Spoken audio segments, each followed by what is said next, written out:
കേരളത്തിന്റെ പുതിയ മുഖ്യമന്ത്രി ആരെന്നറിയാനുള്ള ആകാംക്ഷഭരിതമായ മണിക്കൂറുകളിലൂടെയാണ് രാഷ്ട്രീയ കേരളം കടന്നുപോകുന്നത്.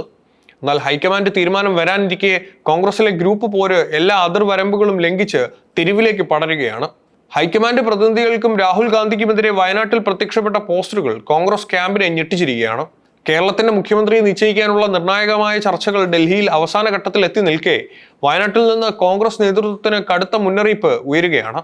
ഹൈക്കമാൻഡ് പ്രതിനിധികൾക്കും രാഹുൽ ഗാന്ധിക്കും പ്രിയങ്ക ഗാന്ധിക്കുമെതിരെ പ്രത്യക്ഷപ്പെട്ട പോസ്റ്ററുകൾ കോൺഗ്രസിനുള്ളിലെ അമർഷം തെരുവിലേക്ക് പടരുന്നതിന്റെ സൂചനയാണ് നൽകുന്നത്. വയനാട് DCC ഓഫീസിന് സമീപം ഇംഗ്ലീഷിൽ എഴുതിയ പോസ്റ്ററുകളാണ് ഇന്ന് രാവിലെ പ്രത്യക്ഷപ്പെട്ടത്. പ്രധാനമായും രാഹുൽ ഗാന്ധിയെയും പ്രിയങ്ക ഗാന്ധിയുമാണ് പ്രതിഷേധക്കാർ ലക്ഷ്യം വയ്ക്കുന്നത്. മുഖ്യമന്ത്രി സ്ഥാനത്തേക്ക് KC വേണുഗോപാലിനെ പിന്തുണച്ചാൽ വയനാട് അടുത്ത അമേഠിയായി മാറുമെന്നാണ് പോസ്റ്ററുകളിലെ പ്രധാന ഭീഷണി. രാഹുൽ ഗാന്ധിയെ കൈവിട്ട അമേഠിയുടെ ചരിത്രം ആവർത്തിക്കുമെന്ന മുന്നറിയിപ്പാണ് ഇതിലൂടെ നൽകുന്നത്. KCയെ അനുകൂലിക്കുന്ന തീരുമാനമെടുത്താൽ കേരളത്തിലെ ജനങ്ങൾ ഒരിക്കലും മാപ്പ് തരില്ലെന്നും ഇനിയൊരു തെരഞ്ഞെടുപ്പിൽ വയനാട്ടിൽ നിന്ന് വിജയിക്കാമെന്ന് രാഹുലും പ്രിയങ്കയും സ്വപ്നം കാണേണ്ടതില്ലെന്നും പോസ്റ്ററിൽ കുറിച്ചിട്ടുണ്ട്. ആരുടെയും പേര് വെക്കാതെയാണ് ഈ പോസ്റ്ററുകൾ പതിപ്പിച്ചിരിക്കുന്നത്. എങ്കിലും ഇതിന് പിന്നിൽ പാർട്ടിയിലെ ഒരു വിഭാഗം തന്നെയാണെന്നാണ് രാഷ്ട്രീയ നിരീക്ഷകർ വിലയിരുത്തുന്നത്. മുഖ്യമന്ത്രി പ്രഖ്യാപനം വരാനിരിക്കെ ഉണ്ടായ ഈ അപ്രതീക്ഷിത നീക്കം ഹൈക്കമാൻഡിനെയും പ്രതിരോധത്തിലാക്കിയിരിക്കുകയാണ്. വയനാട് ജനതയുടെ വികാരം മാനിക്കാതെ തീരുമാനമെടുത്താൽ തിരിച്ചടി ഉണ്ടാകുമെന്ന കൃത്യമായ സന്ദേശമാണ് ഈ പോസ്റ്റർ യുദ്ധത്തിലൂടെ പ്രതിഷേധക്കാർ നൽകുന്നത്. കേരളത്തിലെ ഗ്രൂപ്പ് പോര് ദേശീയ തലത്തിലുള്ള നേതാക്കൾക്കെതിരെയുള്ള പരസ്യമായ പ്രതിഷേധമായി മാറിയത് കോൺഗ്രസ് ക്യാബിനെ ഞെട്ടിച്ചിട്ടുണ്ട്.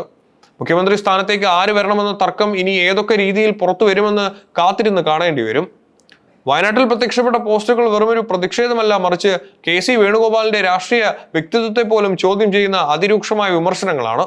മുഖ്യമന്ത്രി സ്ഥാനത്തേക്ക് അദ്ദേഹത്തിന്റെ പേര് പരിഗണിക്കപ്പെടുന്നതിനോടുള്ള ഒരു വിഭാഗം പ്രവർത്തകരുടെ കടുത്ത വിയോജിപ്പാണ് ഈ വാക്കുകളിലൂടെ പുറത്തു വരുന്നത്. KC വേണുഗോപാലിനെ രാഹുൽ ഗാന്ധിയുടെ വെറുമൊരു പെട്ടിയെടുപ്പുകാരൻ എന്ന് വിശേഷിപ്പിച്ചാണ് പോസ്റ്ററുകൾ അദ്ദേഹത്തെ കടന്നാക്രമിച്ചിരിക്കുന്നത്. കേരളത്തിന്റെ മുഖ്യമന്ത്രിയാകാൻ KC വേണുഗോപാൽ യോഗ്യനല്ലെന്നും അദ്ദേഹത്തെ പിന്തുണയ്ക്കുന്നത് രാഹുലിന്റെയും പ്രിയങ്കയുടെയും ഭാഗത്തു നിന്നുണ്ടാകുന്ന വലിയൊരു വിഡ്ഢിത്തമായിരിക്കുമെന്നും പ്രതിഷേധക്കാർ ആരോപിക്കുന്നു. ഹൈക്കമാൻഡിലെ സ്വാധീനം ഉപയോഗിച്ച് KC കേരള രാഷ്ട്രീയത്തിൽ പിടിമുറക്കാൻ ശ്രമിക്കുന്നുവെന്ന വികാരമാണ് പോസ്റ്ററുകളിൽ പ്രതിഫലിക്കുന്നത്. KC അംഗീകരിച്ചാൽ കേരളത്തിലെ ജനങ്ങൾ കോൺഗ്രസ് നേതൃത്വത്തിന് മാപ്പ് നൽകില്ല എന്ന സന്ദേശം ഹൈക്കമാൻഡിനുള്ള വലിയൊരു മുന്നറിയിപ്പാണ്. ഡൽഹിയിലെ ചർച്ചകളിൽ മിക്ക നേതാക്കളും KCയെ അനുകൂലിച്ചെന്ന വാർത്തകൾ പുറത്തു വന്നതോടെയാണ് പ്രതിഷേധം എത്രത്തോളം കടുപ്പമേറിയെന്നാണ് സൂചന. KCക്കെതിരെയുള്ള ഈ രോക്ഷ പ്രകടനം വരാനിരിക്കുന്ന പ്രഖ്യാപനത്തെ സ്വാധീനിക്കുമോ എന്നാണ് രാഷ്ട്രീയ കേരളം ഉറ്റുനോക്കുന്നത്. സ്വന്തം തട്ടകമായ വയനാട്ടിൽ നിന്ന് തന്നെ ഇത്തരം വിമർശനങ്ങൾ ഉയരുന്നത് KC വേണുഗോപാലിനും ഹൈക്കമാൻഡിനും വലിയ തലവേദനയാണ് സൃഷ്ടിച്ചിരിക്കുന്നത്. ഈ സാഹചര്യത്തിൽ നേതാക്കൾക്കിടയിലെ ഐക്യം എങ്ങനെ നിലനിർത്തുമെന്നത് വലിയൊരു ചോദ്യചിഹ്നമായി തുടരുന്നു.